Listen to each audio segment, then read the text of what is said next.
It's my great pleasure to chair this panel, which, as you will soon discover for yourself, is so interesting. It's spot on. All three speakers are going to really speak on the theme that they have chosen for this panel, which is power, voice, and representation of environmental issues and their human rights implications in Africa. I think what is really interesting for this panel is that we have three speakers who come from very different disciplinary backgrounds. So we have a lawyer, we have someone who works in agriculture, and someone in literature studies. And I think I'm going to leave it at that because they are going to really address these issues of power, voice, and representation. And so I don't think I need to say more. I think it's more interesting to hear them. So our first speaker is Nele Schuldt. She is a PhD student, actually working under my supervision in the Human Rights Center, also on evidence in climate change human rights litigation. And she's funded by the FWO. And without further ado, I pass the floor, the screen to you, the stage to you, Nele. Yeah. So the right to a healthy, satisfactory and clean environment is enshrined in over 60 constitutions from all regions of the world. Already in 2003, EBECO commented on the increasing trend by victims of environmental damage to invoke human rights for protection and redress. Precisely this will constitute the forum that I would like to address today, namely an environmental litigation claim before the African Commission on Human and People's Rights, and the depiction of voices of the Ogoni people in the case. The applicants in Serag against Nigeria claimed that the consequence of oil exploitation led to extreme compromises in the quality of life of the Ogoni people. Environmental devastation on account of oil extraction included gas flaring, oil spills, and acid rain, contamination of local water supplies, a lack of fish and non-arable land created dire conditions for the local populations. The plight of the Ogoni was exacerbated by the state's direct and indirect role in forcefully suppressing any kind of resistance to the exploitative efforts. The African Commission concluded that Nigeria had violated Articles 2, 4, 14, 16, 18.1, 21, and 24 of the African Charter. Most notably, the Commission emphasized the importance of a clean and safe environment that is closely linked to economic and social rights, insofar as the environment affects the quality of life and safety of the individual. In this context of this unique case, which famously connected the right to a healthy environment to human rights, I seek to answer the following research questions. How are victims' voices heard and represented in the evidence before the Commission? And more generally, how are voice and power linked? It's a big slide, don't worry, you don't have to read it all. The legal representatives of the case presented 9 references in the communication. Out of these 9 sources, I have chosen 3 distinct pieces of evidence, which I chose on the basis of their variety and of showing just how differently voices are portrayed. One is an international NGO report, the second is a report from an international institution, namely the World Bank, and a film that was produced to highlight the plight of the Ogoni people. Whereas the first 2 pieces of evidence constitute lengthy written reports with human rights and economical undertones, respectively, the latter evidence, the film, manages to entice the viewer of the evidence with vivid, at times brutal imagery, sure to evoke emotions, but also able to portray the person attached to the voice who's giving the interview. Now let's take a look at these sources of evidence in turn before moving on to some of the literature on voice, power, and representation. The first evidentiary source is the Human Rights Watch report, which, with its 194 footnotes, comprehensively details the human rights crisis in southeastern Nigeria. Human Rights Watch concluded that, quote, flagrant human rights abuses, including extrajudicial executions, indiscriminate shooting, arbitrary arrests and detention, floggings, rape, looting, and extortion had extortion had occurred. So how did Human Rights Watch manage to collect information, and to what degree did they record and reflect on the Ogoni people's voices? The Human Rights Watch report is, quote, based on a 3-week investigation by Human Rights Watch Africa. Now, despite efforts to hamper investigations through military escorts and restricted access to certain areas, Human Rights Watch managed to interview a total of 30 Ogoni witnesses and victims in private and outside the restricted areas. They also engaged with, quote, local human rights activists, former MOSOP, which means the Movement for the Survival of the Ogoni People, leaders, Nigerian government officials, Nigerian soldiers on active duty, and representatives of multinational or oil companies. Human Rights Watch has generally included direct quotes from affected Ogoni members, for example, to recall attacks on their villages. Usually, Human Rights Watch's descriptions of local realities are supported by single-phrase quotes or short paragraphs. Now, given the number of interviews Human Rights Watch held, it seems understandable that only selected excerpts could have been included in the final piece, corroborating the findings that Human Rights Watch made. Interestingly, however, Human Rights Watch also provides a platform for longer quotes from both the military members boasting about their involvement in killing Ogoni villagers, as well as the victims themselves. By doing so, Human Rights Watch ensures that the severity of the perpetrator's actions is emphasized, whilst giving sufficient space for victims to recount the memories of being chased and gunned down. The Human Rights Watch report certainly serves as one of the central ways in which the voices of victims are actually being portrayed, albeit through a third party and in a redacted and edited manner. And that's one of the quotes that I found quite vivid and strong to read and to witness through the report. The next piece of evidence that I would like to discuss is the film The Drilling Fields of 1994, which depicts the fate of several Ogoni people from various villages and follows along with Ken Saro-Wiwa on some of his campaigning as leader of the MOSOP movement.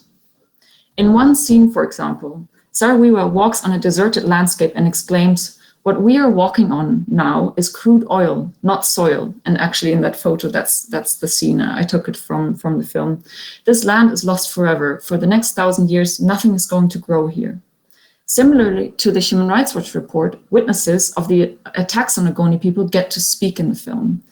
For example, quote, "They just leashed terror on the peaceful demonstrators and started killing and maiming whoever came their way. And in the process, so many villagers died."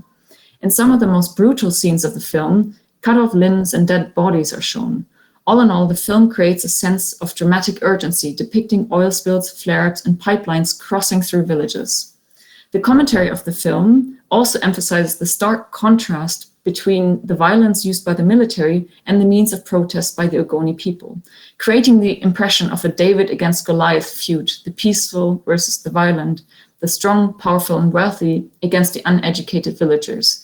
For example, in one scene, the commentary says, "The Ogoni celebrated their peaceful campaign with Ogoni Day, when 300,000 people took part in marches in all 6 kingdoms." So the language that's used is quite interesting in how these villagers are portrayed. In comparison to the other 2 pieces of evidence highlighted in this presentation, the Drilling Fields film was the most vivid and also the most raw version of uncut voices. The film also picks up on the irony of the protected shell grounds and the machinery, which is fenced off with barbed wire, vis-a-vis the unprotected homes of the Ogoni, creating a most emotional and desperate depiction of the plight of the Ogoni. In terms of its probative value, speaking with a legal background, it may be argued that indeed this film occurs to be too one-sided precisely for its depiction of its David and Goliath relationship, editing the film to purely portray the evil that has been committed. But at the same time, the film oftentimes lets the Ogoni people explain their grief in their own words, where a unique, unfiltered level of representation is achieved. In the third piece of evidence that I would like to discuss today, the World Bank report mentions the word Ogoni for the first time precisely on page 61. And in total, the word Ogoni appears 6 times in the entire 153-page-long report. Under the heading Other Organizations, the report details that MOSOP, the movement, has called attention to their plight with protests and a Bill of Rights. And later on, the report says, some development agencies are beginning to realize that local participation must be incorporated into the project cycle from its conception. Now, the World Bank takes note of the fact that Mossad was successful in raising the profile of the case by having international NGOs become aware of their plight. Effectively, the Ogoni people benefited from a collective raising of voices, which led to further attention and eventually to NGOs representing the Ogoni people before the courts. The World Bank itself relies on the following two sources to reach conclusion on the Ogoni people's current struggle. One is a journal article, and the other one is a newspaper article by The Guardian. The brief descriptions of the Ogoni people were not based on interviews and therefore do not include direct quotes. Accordingly, the level of representation of the Ogoni voices is the lowest from the three reports. Arguably, the aim of the report, however, also differs to that of the Human Rights Watch report and the film. As per the title of the World Bank report, it wishes to, quote, define an environmental development strategy for the Niger Delta. Nonetheless, the report may have been important in providing insights on gas flaring, estimating the health costs of environmental degradation, and regulatory and institutional responses to degradation.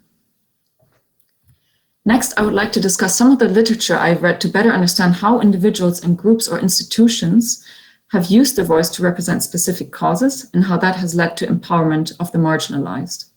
Adebanwi discusses the mass protests across Ogoni land.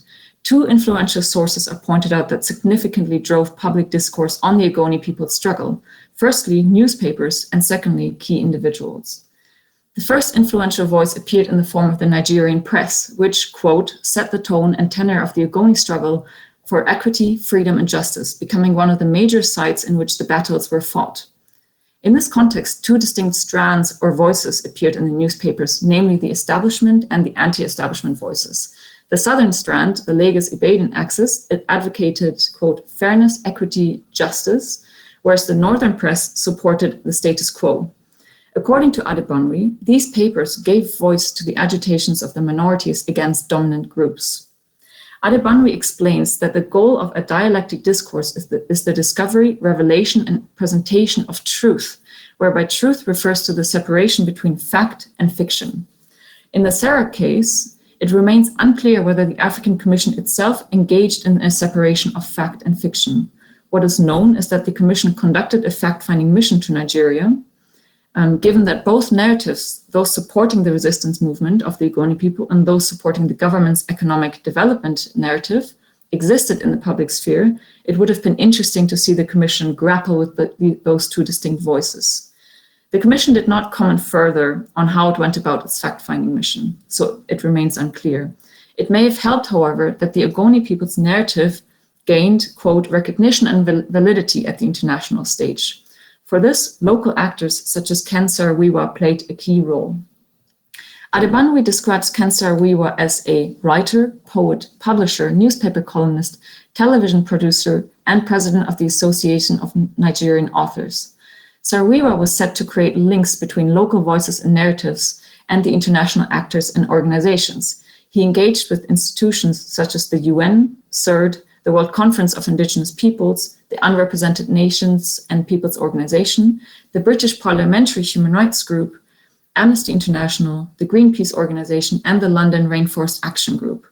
Saro-Wiwa's campaigning also depended on local and international newspapers. At first, for example, he was merely described as a self-proclaimed minority rights activist before eventually being hailed as a social crusader and, quote, easily Nigeria's best-known minority rights activist. Adebanwi concludes that Saro-Wiwa was therefore profiled in a positive light, authenticating the leadership of the struggle. When looking back at the sources, including in Sara's application to the Commission, it is clear that the attention of international organizations was highly necessary in garnering traction for their complaints. 7 out of the 9 sources that I showed earlier constituted international reports, and in essence, a circular voice, representation, and power model can be observed in line with what Keck and Sicking term the boomerang pattern of influence. So what I was thinking about is this circular voice model, namely that local actors create noise through various platforms, and in turn, international actors pick up on these local events, and the reports which were produced as a result were then used to corroborate claims in the interest of local actors, as a result of which a power dynamic between the local and international actors can be observed. So with the help of international actors, local applicants' demands and voices were uplifted and, at least legally speaking in this case, confirmed. Ross, however, offers some critique of making voices heard in these various fora. In the article on having voice and being heard, Ross talks about being alarmed at how testimonies proliferate outside the context of individual control. She raises questions about the effects of a wide circulation on individuals' understanding of the self. Ross compares this in the context of the South African Truth and Reconciliation Commission's activities, where testimonials about gross human rights violations were utilized as a means to, quote, forging national unity premised on a shared knowledge of suffering in the recent past. She discusses that it is an assumption that there exists an unproblematic link between voice and dignity and voice and being heard.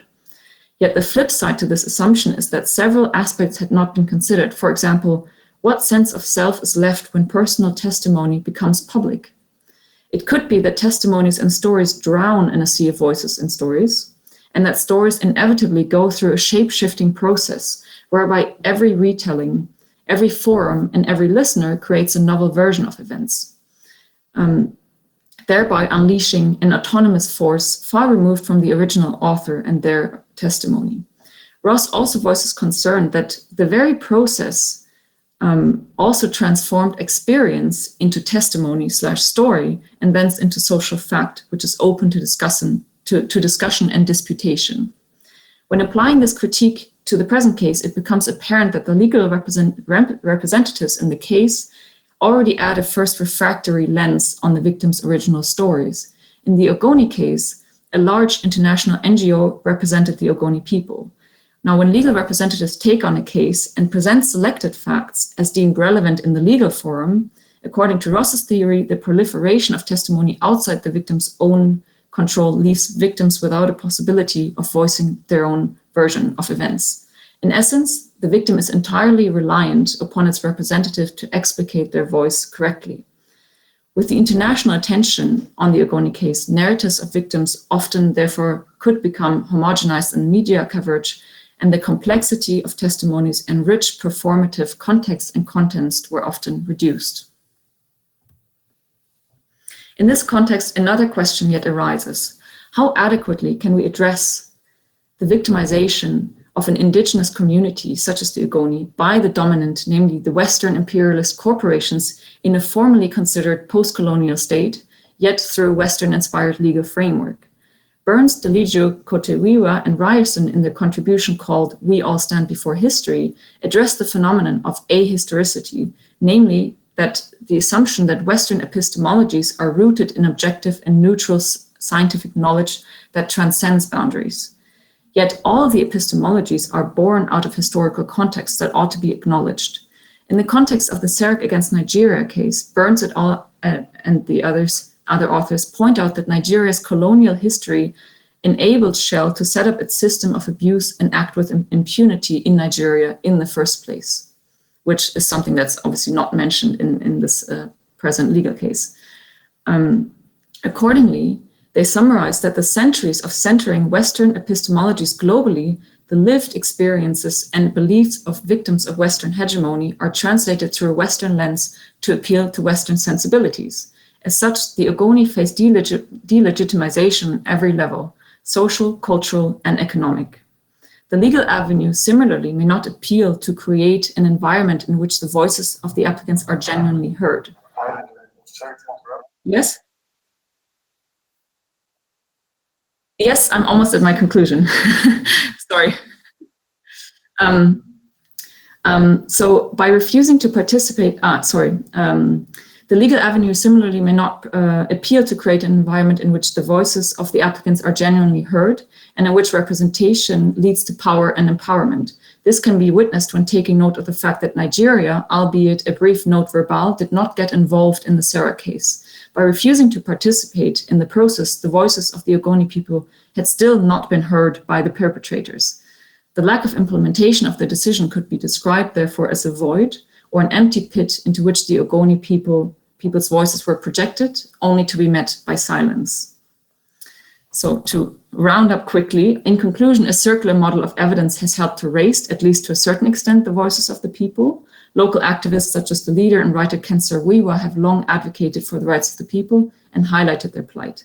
As a result, international organizations picked up on the Ogoni people's struggle and conducted more in-depth investigations, and these reports were then used to highlight voices, albeit through a refracted lens. Now, does this suffice to actually put power back into the hands of the Ogoni people? The unfortunate answer is no. The Ogoni people up to this date have not been remedied for their losses, and on the contrary, the environmental destruction continues. The Commission's lack of mentioning also which pieces of evidence were particularly influential in their decision-making process leaves us guessing as to the precise influence of adding voices to evidentiary sources. Particularly in environmental litigation, the question of how to uplift victims' voices successfully, therefore remains ambiguous and deserves further attention. And thank you for listening. And yeah. Thank you very much, Nele. That's the problem when one starts late, is that also if you respect the schedule, you don't get the number of minutes that were allocated. Without further ado, we're going to pass on to Branwen Peddi. So Branwen, if you can come on stage. And Branwen comes from the Department of Rural Development Economy, Bioscience Engineering. So it's going to be a very different but equally interesting presentation. So over to you immediately. And it's after the next two presentations that you will have, that the audience, you, that whom I don't see, will have an opportunity to ask questions. Okay, thank you very much. There, if I share my screen, are you able to see the screen? Yes, okay, perfect. And now if I go to my own, perfect. Okay, so welcome to my part of this panel presentation. So I'll tell you a little bit more about Indigenous local knowledge, its perceptions within development contexts. But more importantly, I hope to impart with you by the end of this presentation the message that some work, I mean, maybe probably a lot of work, remains to be done in order to create more equal relations between different knowledges and how they're being represented. Yet before I dive into this, I'd like to start off with a small question towards you, the audience. And that is to take a moment to take in this picture that you see and reflect about what you see here. Some of you may see a plant, others of you may already call it a crop, perhaps linking to agricultural systems. And some of you may even recognize the crops that are on the picture. You see millet, for example, and other leafy vegetables. And what I actually want to show you with this picture is, this is actually the result. If you look at where the crops are growing from, there have been simultaneously planted in one planting hole. So you have several crops growing out of there. And this is actually a traditional, or you can call it an indigenous or local method of dealing with droughts in several northern areas of Ghana. So that even if one crop fails because the rains have not come in abundance or have arrived too late and so on, you'll have other crops to fall back upon. It's a bit of an insurance system as well. And furthermore, you also don't have to spend time while planting in separating the seeds and so forth. But nevertheless, this particular practice is often not acknowledged in formal agricultural extension services, or is deemed inefficient, for example. So why I'm bringing this to your attention is because, first of all, I think it's a nice example of indigenous and local knowledge, but it's also one that showcases that there are different views on the status of different sets or types of knowledge. But first, what is indigenous and local knowledge? Let me illuminate this a little bit. Indigenous and local knowledge refers to knowledge that is unique to a specific cultural context. knowledge that can be passed on through generations, so it's generational, or knowledge that is adapted to a specific local environment. So going back to the example that I just now explained, it showcases that indigenous local knowledge provides a know-how in dealing with certain environmental changes. Yet how is this knowledge then recognized within dominant agricultural innovation paradigms? And how can agricultural innovations be inclusive enough to also include this type of knowledge and practice? Because it's precisely this type of knowledge that may be able to provide new insights into environmental issues. So today I'll elaborate a bit more on this by providing some preliminary insights from fieldwork in northern Ghana. But first, let me also focus a bit on this idea of inclusive innovations. Why should we focus on this, and where does this idea actually come from? First of all, innovations are not merely about technical innovations. In this research, we focus on all types and manners of innovations, going from the technical, yes, to also new forms of maybe social organization or changes within agricultural practices. Innovations are here seen as new ways of dealing with or coping with socio-environmental changes. They often have the connotation of being desired or beneficial, but it's important to immediately also then raise the question, beneficial or desirable for whom? And at what often socio-environmental cost do these innovations then come? So this underscores the inherently political dimensions of innovations in general. So innovations are a contested concept, they're not a given, and it emphasizes the importance of ensuring that innovational developments in general, but also in agriculture, should be democratized in order to include a wide perspective of actors, their needs, and also their knowledge. This is how we get to the concept of inclusive innovations. The development and implementation of new ideas that aspire to create opportunities that enhance social and economic well-being for all members of society. And that is not just about outcomes of innovations, but it's also about enabling the equal participation and agency of the most marginalized actors, but also the actors that will be most impacted, let's say, by said outcomes. This, of course, also extends to the inclusion of indigenous local actors and their knowledge. So as I mentioned in my previous example, so not all the elements of this vast body of indigenous local knowledge is necessarily acknowledged within agricultural development. This links to a differential and social epistemologies between indigenous knowledge holders, for example, and more formalized agricultural offices. Social epistemology refers to the idea we have about how knowledge is created and impacted by sociocultural, historical, and so on, by all these different factors, and what kind of status we then attribute to different knowledges, or how we think differently about that knowledge. So to provide an example, how would an actor be treated if for that person knowledge is perhaps created by the ancestors and passed on through spiritual messages or through natural elements? What is held as the truth, so to speak, if such a thing even exists? And then who has the right to decide what is true, what counts as knowledge, and whose voices are then actually being represented in that whole process? So these are some of the questions that I try to address in my research. I'll already also provide a small message of warning or disappointment, we'll see, but because I don't pretend to have all the answers. So this is still research that's ongoing and in the process, let's say, but even by the end of my PhD, let's say, because that's what I'm doing, I don't think these answers have one definitive, these questions have one definitive answer. This also relates, let's say, the matters I've just now explained, it also relates to the notion of epistemic injustice, which is a wrong done to someone specifically in their capacity as a knower or as an epistemic subject, according to Miranda Frigger.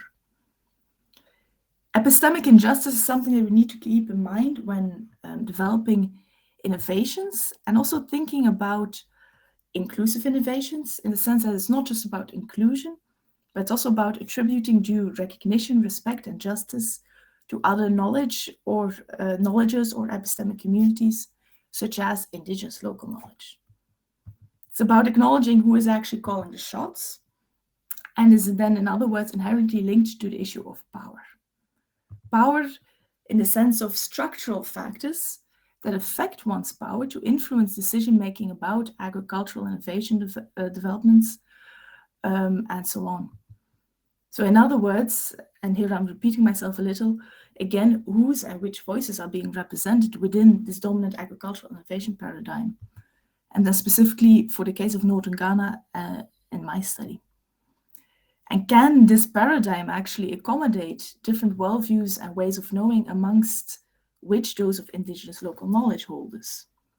So these are some tricky questions, and I can share with you some insights or some ways of thinking about these issues conceptually and how this translates into the empirical context of Ghana. So I did my case study or field work in the upper eastern region of the northern part of Ghana. So there you have a small map on the left, and the red area actually indicates where the Upper East is located.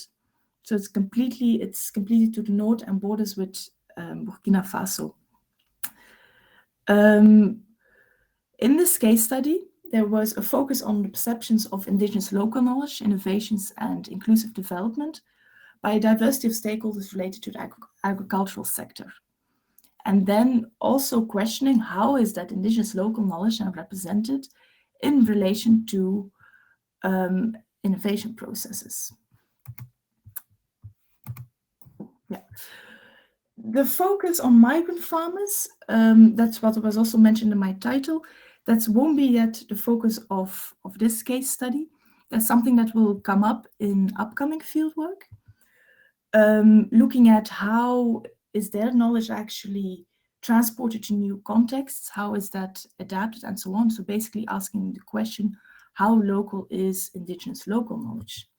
But before we can even look at migrant farmers, we need to actually understand where they're coming from. So in other words, in the regions of outmigration, such as the Upper East, how do development actors in agriculture deal with indigenous local knowledge? And that might then also impact the way that migrant farmers also deal with this and then perhaps apply it in different contexts. So that's just to explain to you that the focus now is mainly, let's say, on perceptions in general by farmers and not necessarily migrant farmers. We did a qualitative study with about 32 semi-structured interviews and focus group discussions in 3 distinct areas in Upper East, because Upper East is still quite large and you have a diversity of languages, ethnicities, cultural contexts, and so on. And we chose 3 distinct cultural contexts in that area. We also worked with participant observation, and there was a diversity of stakeholders within our research participants, amongst which government officials, extension officers, NGOs, farmers going from small-scale farmers to large-scale farmers. So there was a wide array of stakeholders. And then what I will present to you is now a very preliminary analysis on how these diverse stakeholders portrayed indigenous local knowledge and innovation development, with then a special emphasis on whose knowledge and voices are then being recognized. So, as I mentioned, this is still some preliminary findings. So these are then 3 perspectives or narratives that came up out of the data so far, but there may also be more to come. In the first perspective that came up out of the collected data, there's an emphasis on dominant or powerful agricultural paradigms, often related to more industrial models of agriculture. Some of the participants themselves spoke of so-called modernization, which is in itself a heavily contested concept, of course. So that's quite interesting to already see that people use this more industrial model and speak of that as modern, which is then has a connotation of being something positive, something beneficial, and so on, which it isn't necessarily is. And in this perspective, it's only those elements of indigenous local knowledge that fit within that dominant paradigm that are deemed tolerable. So this also links to this is quite an interesting thing that I noticed while I was in the field as well. It also links to the use of language. If you would translate the English word of innovations in, let's say, some of the local languages, it was often translated as something that needs to be brought in by external organizations or external actors. It's something new that's being brought in by others. So it's not something that's, let's say, part of indigenous local knowledge of that locality. So that's quite interesting to observe. And in this perspective as well, indigenous local knowledge was often being represented as a thing of the past. So it's past now, we're going towards the so-called modernization. So that's that was one interesting finding that came up from this data. And then you can actually see that the ones that are calling the shots are actually the ones that are part of this powerful paradigm. So it's not necessarily representing indigenous local knowledge in an epistemically just manner. In a second perspective that came forward, that of endogenous development, indigenous local knowledge was being represented as the way forward. So it's development from the bottom up, endogenous development. Starting from the ground up to include those perspectives and then seeing what's needed to sustain endogenous development. So indigenous local knowledge is then seen as the main driver of change due to an inherent capacity to innovate and adapt to local surroundings and contexts. So that's very much a narrative that's also in opposition to the first one that I just now explained. And then finally, you also have narratives of hybridity. Co-creation was often mentioned by research participants as the ideal way forward. However, that's something that's easier said than done. And I had also noticed during several interviews and group discussions that the practical way forward then was very difficult to envision. So in that sense, co-creation was also often envisioned as something that was actually more one-sided, in that it remained a way for those with a more powerful voice to decide which elements of indigenous local knowledge could be implemented as an add-on and could then be scaled up. For example, extension officers could identify for them so-called valuable practices in the field, have them sent to academic researchers who could translate this into a more academic language in order to apply it in new contexts. So it's very difficult to overcome this power differential between the dominant paradigm of academic knowledge and indigenous local knowledge.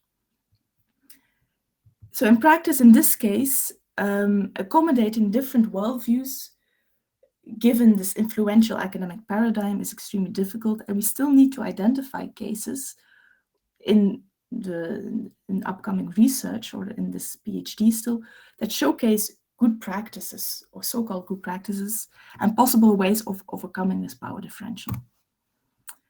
Some concluding remarks.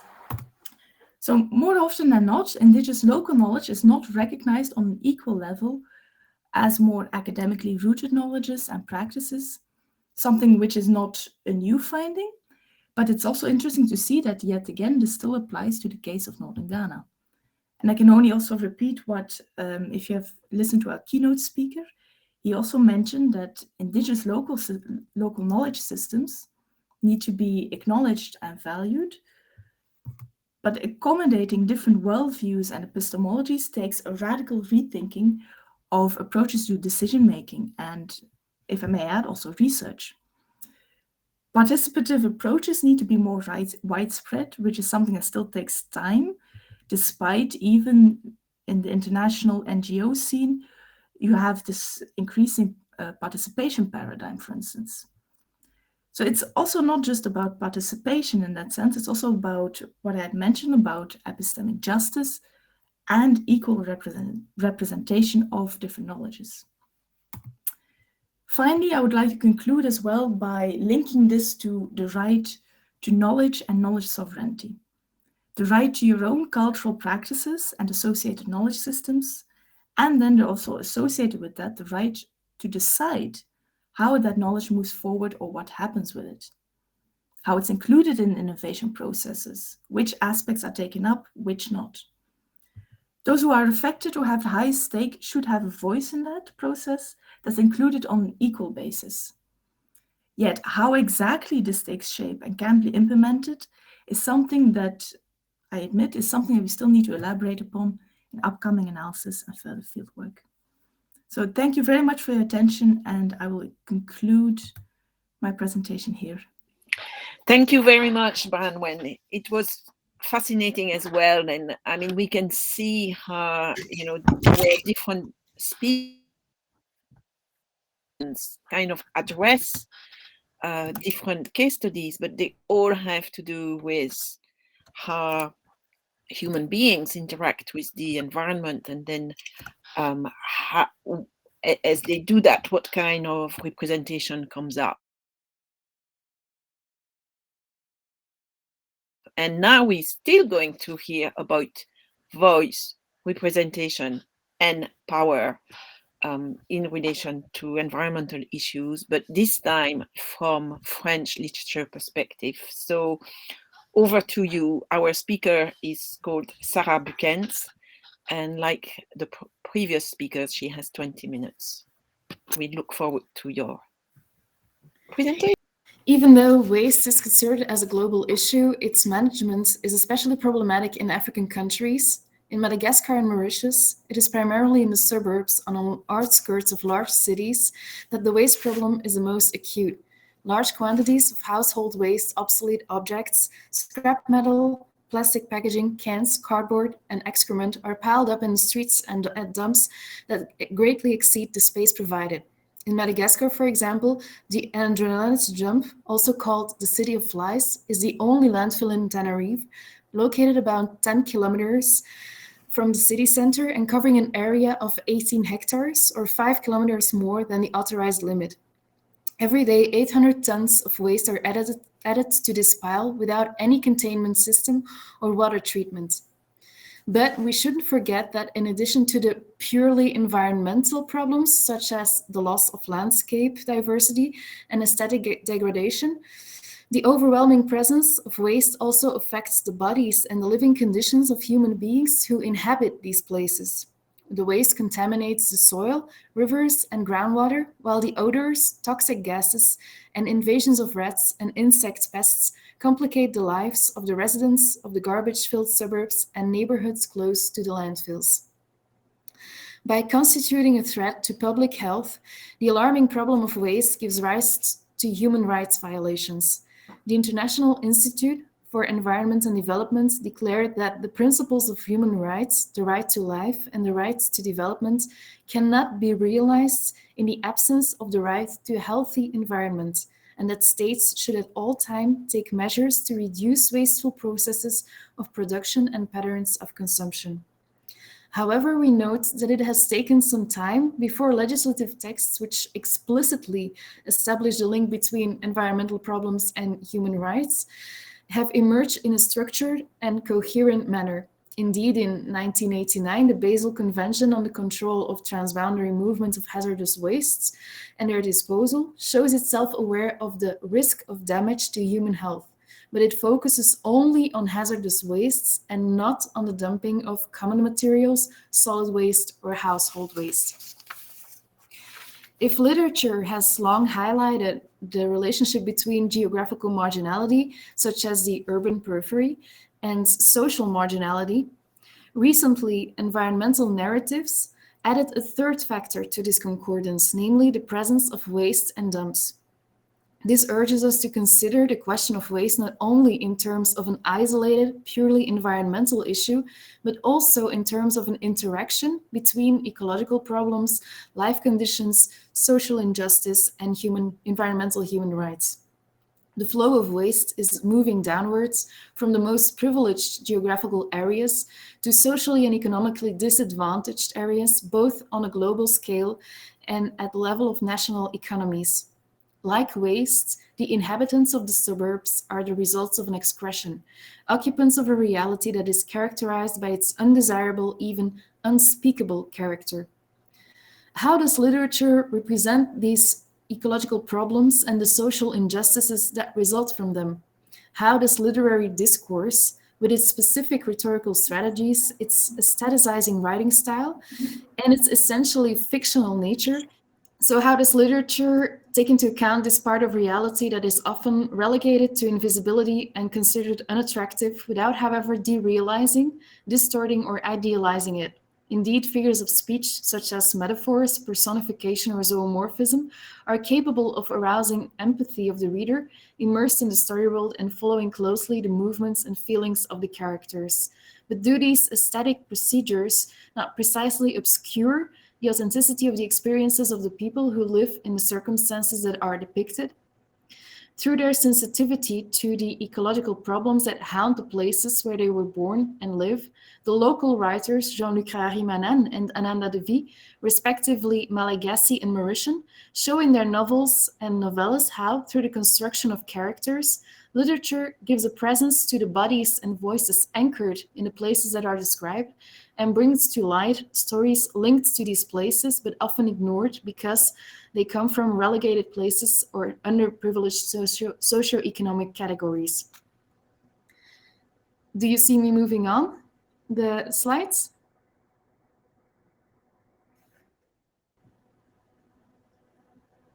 Okay. In this presentation, I will focus on Lucarne and Za by Jean-Luc Harari-Manan and Ève de Sédécombre by literally Eve from the Rubble by Ananda Devi, three literary works that feature the discovery of a human body on a pile of waste, respectively in a wasteland filled with used objects, in a cellophane river filled with plastics, and in a garbage room.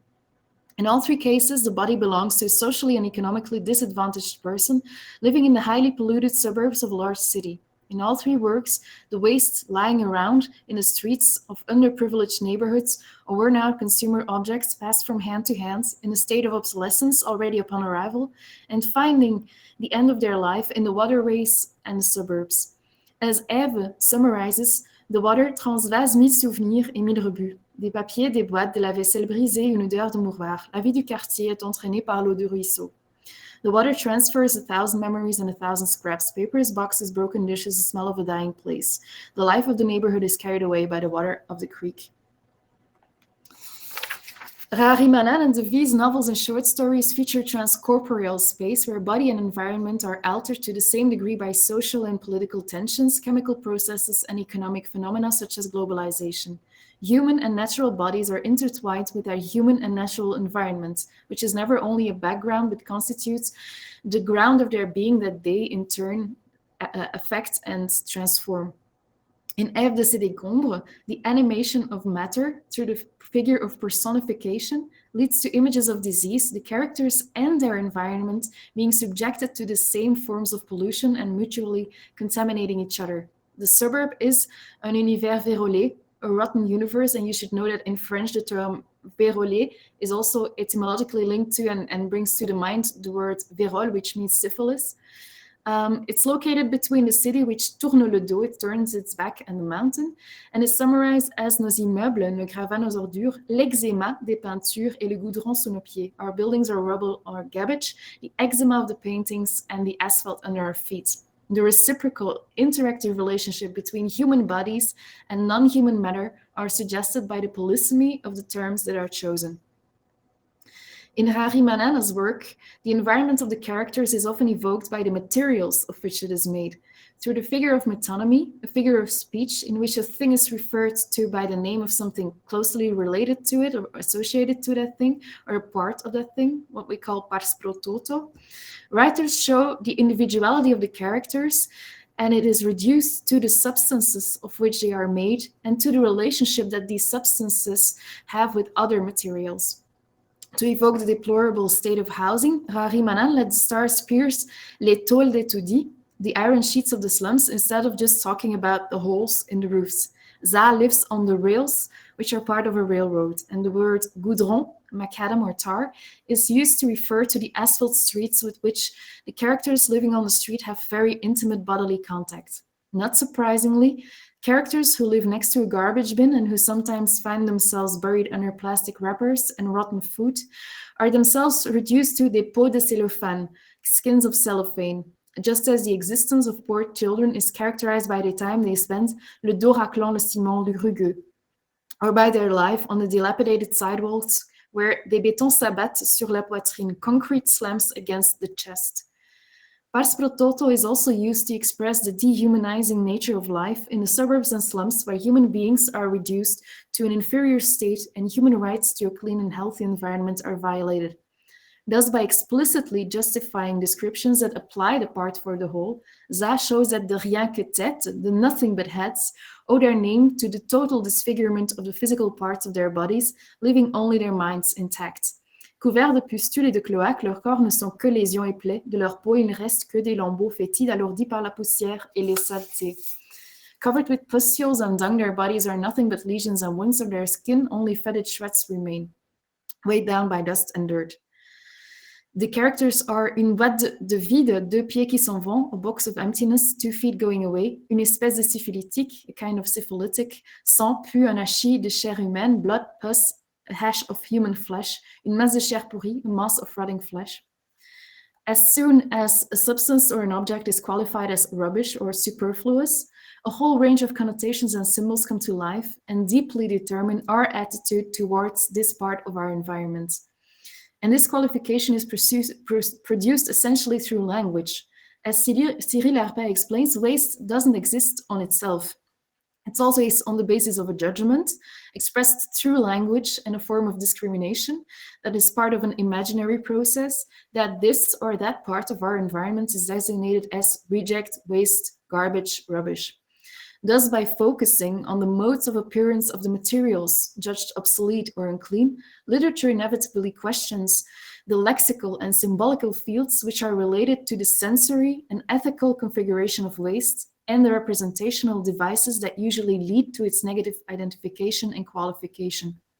And it is against these biases that Raharimanan and Devi fight by adapting literary discourse to the current environmental reality.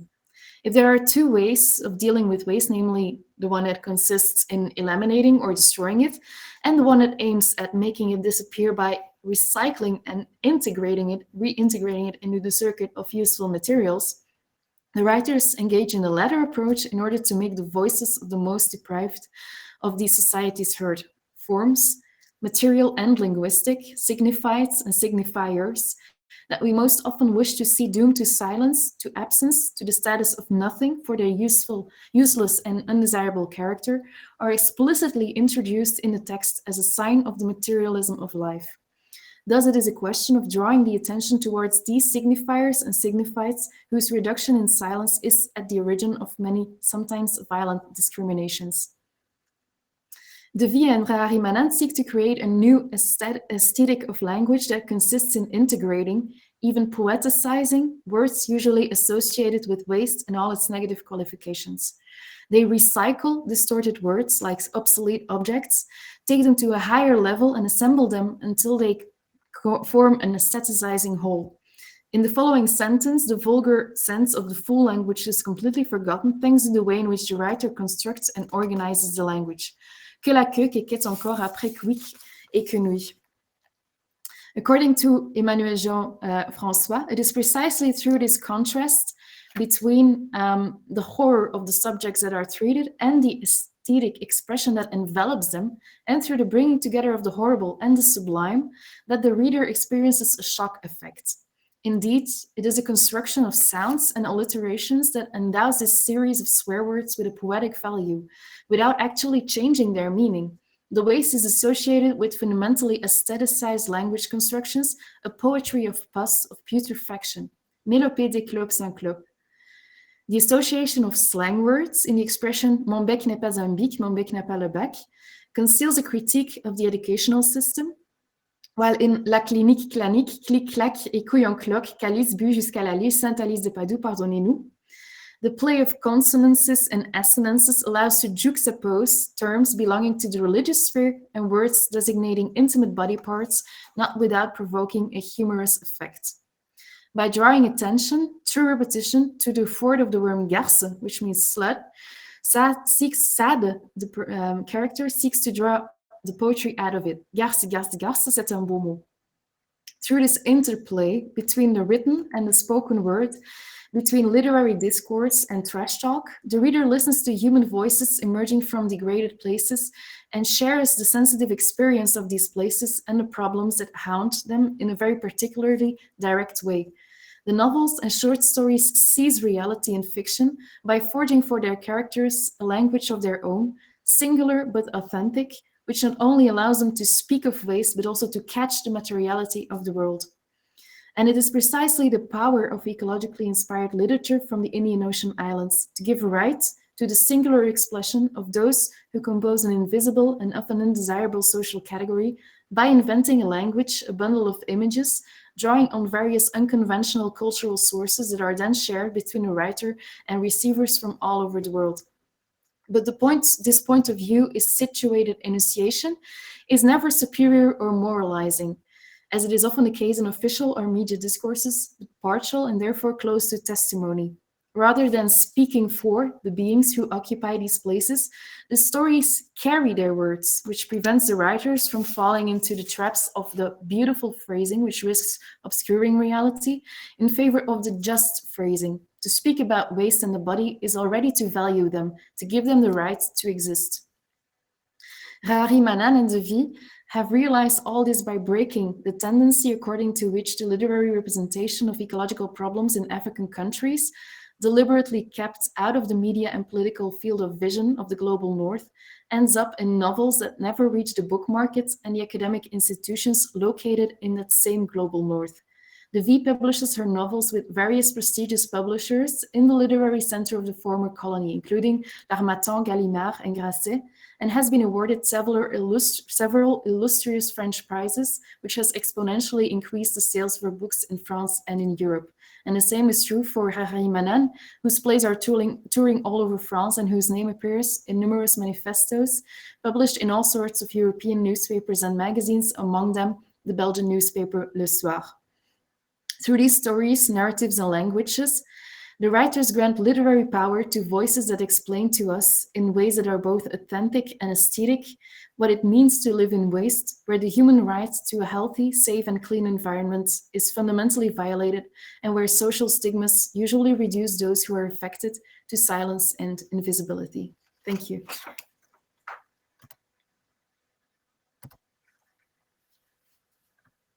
Thank you very much.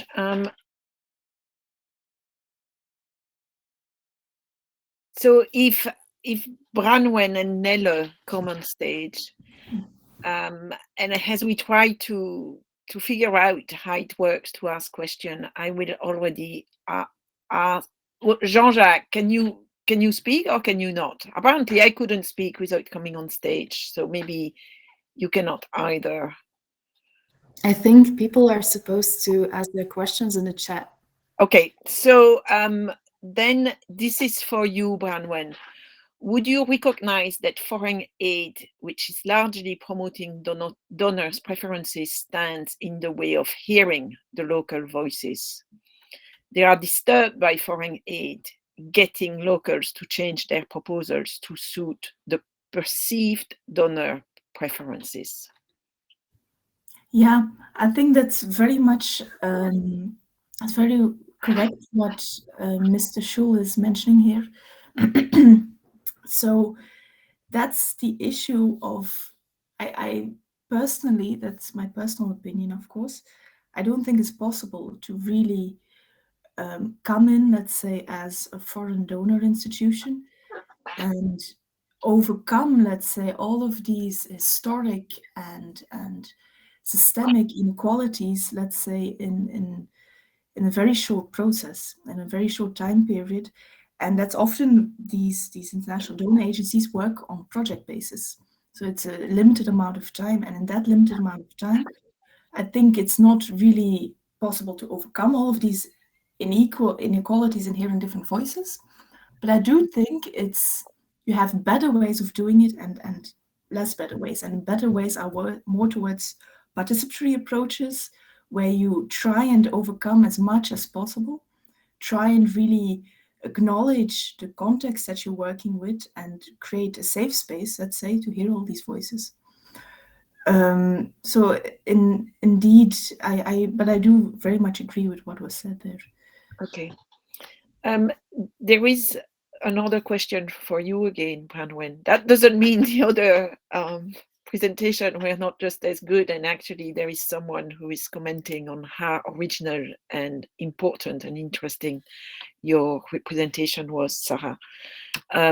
So I'll take one more question, and then I will, I think, send you all to coffee break rooms where you hopefully you'll continue conversations. But let's take one more. You define the northeastern region as a migratory emitter, but is it also for other migrants a receiving area? It is actually so, but that really depends on where I was. Let's say where I focused on 3 areas. There was more, let's say, for out migrants. They weren't necessarily receiving areas, but you do have what's special about the context of the Upper East is you have large dam projects, and those dam projects also attract, let's say, a lot of laborers in the terms of you're able to do irrigation agriculture around those dams. So they attract migrants, let's say, from the Upper West. You won't often see, I mean, there'll probably be exceptions, you won't often see people from the southern areas migrate towards the northern areas for agriculture. It's mostly the inverse. So it is, to an extent, a receiving area, but it's largely an emitter. Okay, that's great. I mean, I think this was a fantastic panel. For me, it's really an example of wonderful interdisciplinarity. I think you must have had fun preparing that together and really coming.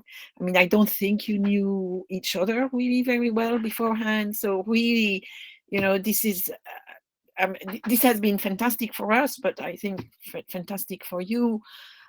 Many thanks, obviously, to the organizers to provide these opportunities, and also, you know, to get us to a conference with a new platform, which really provides possibilities of meeting with each other. So I really would like to encourage everyone who is in the room at the moment to take advantage of that and to really try out these coffee rooms. And so I wish you all a very good day. I'm going to leave the stage. And I think we need to reconvene at the time which has been given, which is 11:30. So we have 15 minutes to really enjoy ourselves in coffee rooms. But many thanks to... Thank you, Marie-Bénédicte, for willing to be our chair. Yes, thank you very much. And thank you for all the interesting questions.